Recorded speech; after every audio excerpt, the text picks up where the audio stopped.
ভাইরা আমার, এবার আল্লাহ তাআলা বলছেন ফাবিআইয়ি আলাই রাব্বিকা তাতামারা।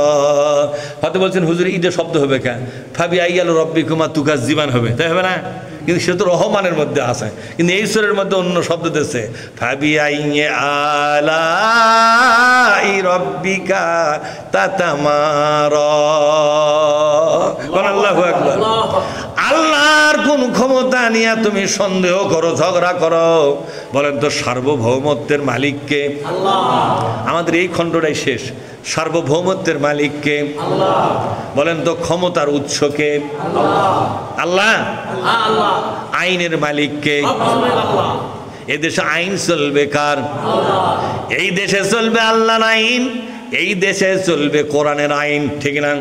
কোরআন দিয়ে বাংলাদেশ শাসন হবে, এটা আল্লাহর কথা। এই কথা নিয়ে ঝগড়া করবে যারা, তাদেরকে আল্লাহ জিজ্ঞাসা করতেছে ফাবিআইয়ি আলাই রাব্বিকা তাতামারা। তাতা বলেন তাতামারা। আল্লাহর এই অধিকার নিয়ে সিনেমিনি কেন খেলতেছো? আল্লাহর আইন দিয়ে দেশ চলবে, এই কথার বিরুদ্ধে কথা বলবে যারা, ওরা মুসলমান নয়। ওরা কি নয়? মুনাফিক। আল্লাহর কোরআন আইন দিয়ে দেশ চালানো যাবে না, এই দেশে কোরআনের বিধান কায়েম করা যাবে না, এমন কথা অনেক নেতা বলতেছে। কিন্তু এখন কতক্ষণ নাকি বলা শুরু করছে, কিন্তু এবং আরো আগে থেকে বলে ধর্ম এবং রাজনীতি আলাদা। বলে কি বলে না? ধর্ম এক জিনিস, রাজনীতি আর এক জিনিস।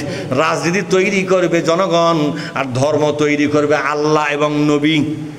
মানে ধর্মের ব্যাপারে ধর্মের মালিক হবে আল্লাহ আর নবী, রাজনীতির মালিক হবে দেশের টুটু ফকির। কথা ঠিক না? টুটুল বাটুল, এরা হবে রাজনীতির মালিক। বলেন